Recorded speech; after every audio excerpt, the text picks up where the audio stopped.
Eh bien, ils sont complètement cinglés. Dans un petit village de Bretagne, le conseil municipal a décidé depuis quelque temps de remplacer le transport scolaire et le ramassage des poubelles qui se faisait avec des véhicules diesel par 2 chevaux de trait et avec des remorques attitrées à chaque tâche. Donc chaque matin, les enfants du village, prenant leur petit déjeuner, trépignaient déjà de voir arriver les chevaux pour monter dans la charrette qu'ils tiraient et aller à l'école dans des dispositions qui allaient les mettre très certainement parmi les meilleurs élèves, les élèves les plus sereins du pays. Vous imaginez, vous, grand-père ou papa ou maman, voir vos enfants monter dans cette remorque avec tout le bonheur que peut-être certains ont connu autrefois. J'ai fait une autre vidéo dans laquelle je vous raconte mon enfance au Béarn où il y avait effectivement une jument qui tirait une remorque pour ramasser les ordures. Eh bien,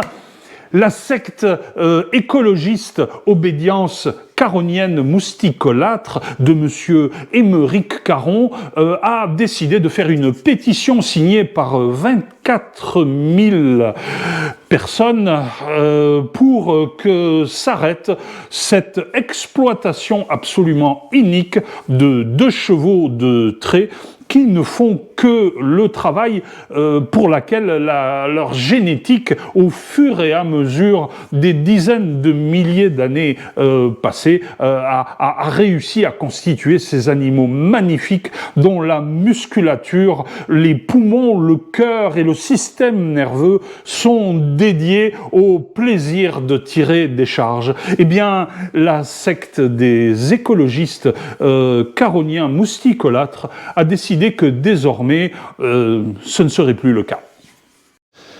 Petite vidéo coup de gueule ce matin, je commence à en avoir un petit peu marre de faire des vidéos sans comprendre véritablement pourquoi elles plafonnent à des chiffres toujours les mêmes, 499, 999, 1099.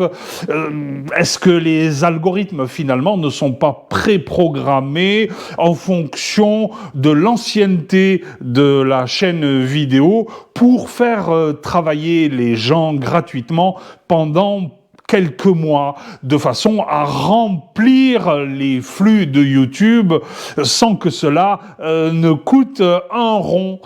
Eh bien, je vais quand même continuer et puis essayer de comprendre tout ça, si tant est qu'il y ait quelque chose à comprendre. Je crois que c'est très simple. Le système, en fait, pousse à travailler gratuitement pendant un temps incompressible de façon à ce que le flux soit globalement gratuit avant que, objectivement, il faille rémunérer des gens quelle que soit la qualité du contenu qu'ils génèrent. Parce que, bonjour les réseaux sociaux, on ne peut pas dire que ce soit très gratifiant d'aller et venir, et puis surtout d'essayer de comprendre. C'est très simple, c'est juste une question de pognon. Travailler gratuitement pendant un temps certain, avant qu'on décide que vous avez suffisamment transpiré, vous avez passé suffisamment de temps à faire votre travail derrière votre ordinateur pour qu'on consente à bien vouloir vous rémunérer. Allez, à bientôt, on va continuer, hein. Oh là, les grands directeurs de marketing, les chefs de projet, les décisionnaires internationaux à 6 millions d'euros par an, vous avez quand même réussi à mettre à genoux l'industrie de l'automobile, comme vous le dites dans la tribune du Figaro, avouant que il n'y a plus moyen de vendre une voiture électrique tant qu'il n'y a plus de subventions. Et oui, mais les subventions, elles sortent de la poche de vos clients. Hello, Louis. Et les clients aujourd'hui, ils ont plus les moyens et ils n'ont surtout pas envie d'acheter des voitures, enfin, des fers à repasser à 50 000 € pour faire 300 km sans recharger. Et oui, c'est pas assez. On est habitué à avoir 1000 km d'autonomie, voire 1500. Et puis, on consomme 5 litres d'un carburant qu'on trouve absolument partout. Qu'est-ce que c'est ce carburant? Ben, c'est le gasoil dans les moteurs diesel. Et vous pourriez concevoir d'ailleurs une voiture en demandant l'autorisation aux Chinois qui vous fileraient une licence pour leur moteur à 53% de rendement. Et oui, ils ont créé un diesel de nouvelle génération. Et imaginez concevoir une voiture avec 2 ou 3 carrosseries différentes, un moteur unique qui pourrait être garanti 5 ans, parce que ça fait 500 000 km un diesel, sans problème. Et oui, votre directeur marketing, il voudrait appeler ça la voiture du peuple, vous vous rendez compte? 100 millions d'exemplaires par an. Et ouais, les Allemands, jaloux, ils appelleraient ça la Volkswagen. Oh là là là là, je me rends compte que tout ça c'est facho. Eh ouais, Volkswagen, le diesel. Oh là là là là, je suis en train de devenir facho.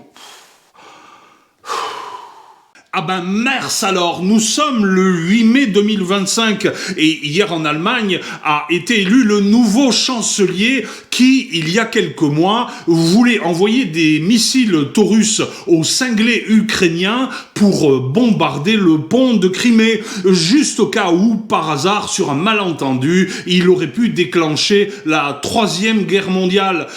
Ce 8 mai 2025, nous fêtons le 8 mai 1945, qui est l'armistice de la Deuxième Guerre mondiale, qui avait déjà été déclenché, pour ceux qui ont appris l'histoire, par les Allemands.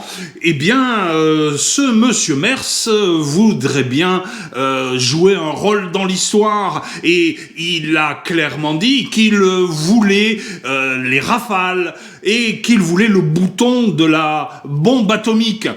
Alors, n'oubliez pas, vous qui avez mal appris l'histoire, qui n'avez pas suivi les cours, que depuis plus de 100 ans maintenant, tous les problèmes français viennent d'Allemagne. N'oubliez pas qu'il y a eu 1914, il y a eu 1939, et espérons qu'il n'y aura pas 2025, 2026 ou 2027, parce qu'entre-temps, nous avons aussi eu les écologistes allemands qui ont ruiné notre électricité nucléaire, et c'est pas fini. Parce que ils veulent encore que nous implantions des éoliennes et des panneaux solaires, et ça n'arrête pas. Rappelez-vous tout simplement que les Allemands ne sont pas nos amis.